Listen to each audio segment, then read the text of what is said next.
네, 제가 조금 전에 주식시장에 대해서 설명을 올렸습니다.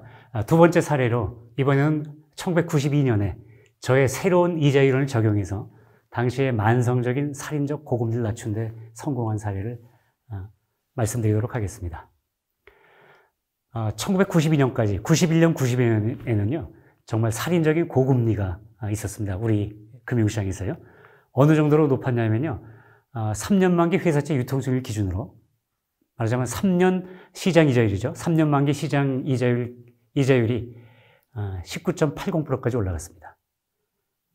단기 자금을 빌리게 되면요, 신용도가 높은 대기업이 빌려도 연리 20%의 금리가 적용됐습니다.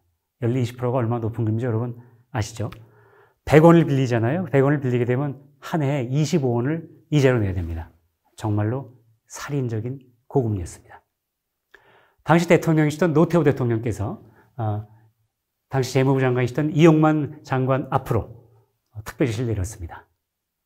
연 20%의 살인적 고금리를 장관직을 걸고 해결하라, 이렇게 특별 지시를 내렸습니다. 장관님께서는 정말 여러 가지 대책을 강구해 보셨습니다. 그러나 백약이 무효였습니다. 감독당국을 통해서 금융기관에 압력을 넣어서 금리 규제도 해봤습니다. 그러나 규제가 시장을 이기지 못합니다. 억지로 금리를 낮추라고 지시를 해도 뒤에서 결국은 시장 금리가 떨어지지 않기 때문에 이른바 꺾기라는 걸 하게 됩니다. 효과가 없었습니다.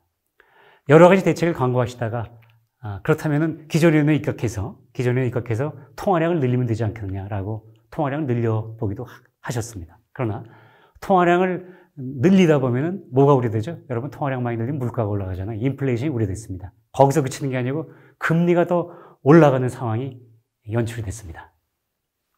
이 부분에 대해서 제가 그림으로 한 번 더 설명을 드리도록 하겠습니다.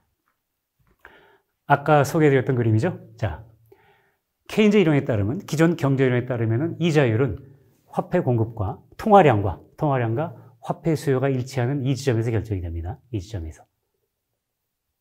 그러면 이렇게 결정되는 이자율 수익이 너무 높다고 한다면 이자율 낮추는 방법은 간단하죠. 통화량 늘리면 되는 거죠.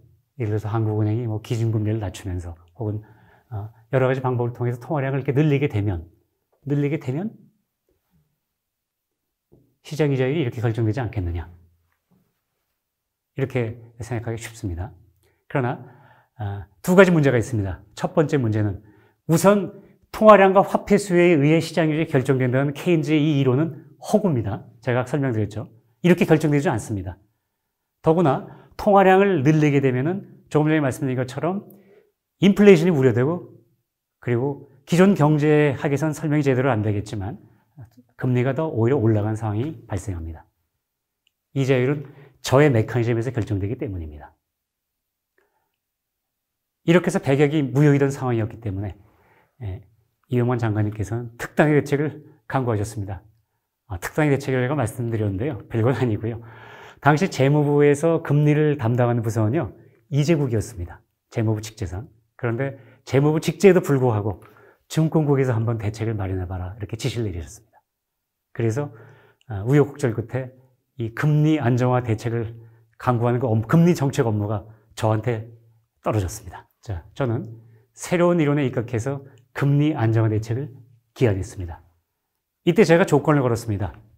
제가 금리 안정화 대책을 마련해서 시행할 때 통화량을 건드리면 안 된다, 이렇게 조건을 제가 내걸었습니다. 어차피 케인즈 이자율 이론은 틀렸습니다. 이자율은 저의 이론에 의해서만 결정됩니다.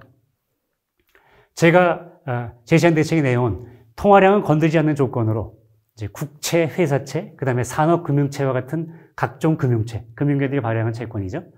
그 다음에 은행의 CD, 양도성 예금 증서, 이와 같은 전 종목 채권의 순증 발행 물량을 축소, 조절하는 대책을 제가 제시했습니다.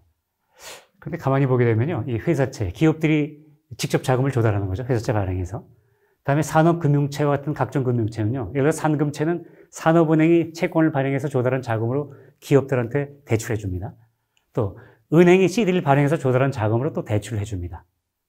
그러면 이런 채권들의 발행 물량을, 순증 발행 물량을 축소 조절을 하는 것은 어떻게 보게 되면은 자금줄을 줘야겠다는 거죠.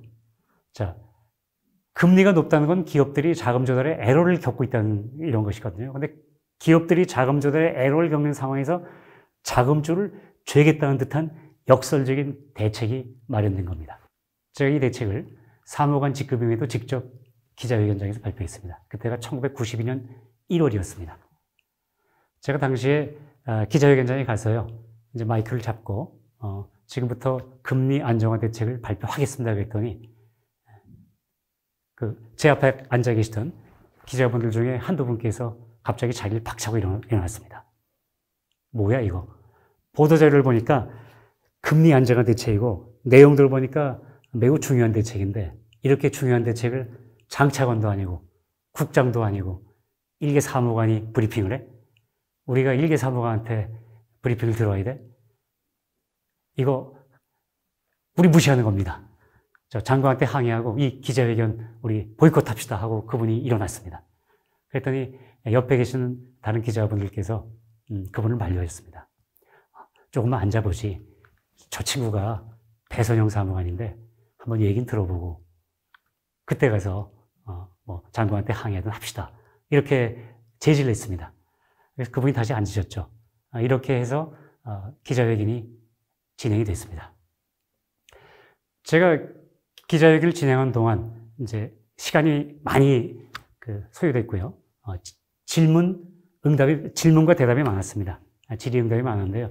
그 질문들은 나중에 뭘로 초점이 맞춰졌냐면 제가 조금 전에 말씀드린 거 있죠. 기업들이 자금 조달에 애를 먹고 있는 상황이다. 그런데 이 대책은 자금줄을 줘야겠다는 대책이다. 그렇다면 이건 기업 죽이는 대책이 아니냐. 이렇게 많은 기자분들께서 저한테 집중적으로 질문을 주셨습니다. 그러나 저는 저의 이론을 설명드리면서 결국은 이 대책이 시행되게 되면 금리도 안정화되고 기업들의 자금 사정도 개선될 것입니다.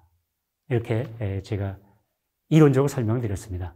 그러느라고 기자회견 시간이 길어졌습니다. 그랬더니 이제 마지막에 한 기자분께서 저한테 마지막 질문을 하면서 질문하셨습니다. 배사무관의 설명을 들어보니 왠지 이번 대책은 성공을 거둘 것 같다. 그래서 물어본다. 이렇게 얘기를 하셨습니다. 이 대책이 시행되면 금리가 몇 프로까지 낮춰지냐? 이렇게 질문을 하셨습니다. 사실 경제공무원들은 시장 변수에 대해서 예측을 함부로 하면 안 되는 거죠. 그런 불문율이 있었습니다. 그러나 그럼에도 불구하고 저는 웃으면서 이렇게 말씀드렸습니다. 이 대책을 시행하게 되면 지금의 금리는 연 19%를 상회하고 있습니다. 이 금리가 금년 말에는 92년 말에는 14%대로 하락할 것입니다. 그리고 내년 93년 봄에는 10.0%대로 10% 초반대로 하락할 것입니다 하고 제가 말씀드렸습니다. 그랬더니 좌중이 웅성웅성해졌습니다. 그리고 나서 이제 기자회견이 마무리됐습니다. 저는 그 다음날 언론에서 이 대책에 대해서 어떻게 보도가 될까 사실 좀 궁금했습니다. 제가 사무관 직급으로 발표한 걸 가지고 혹시 문제를 삼지 않으실까 이런 걱정도 있고요. 그런데 다음날 아침에 제가 신문들을 쭉 봤더니요.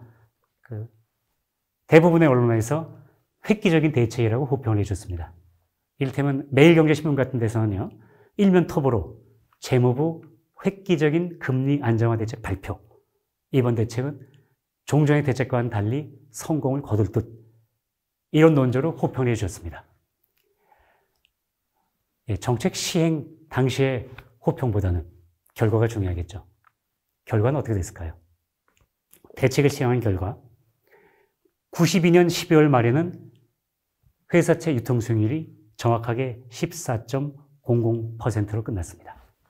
그리고 이듬해 3월 말에는 금리가 10.3%로 당시로선 사상 최저의 수준으로 하락했습니다. 우려했던 기업들의 자금 사정도 현저히 개선됐습니다.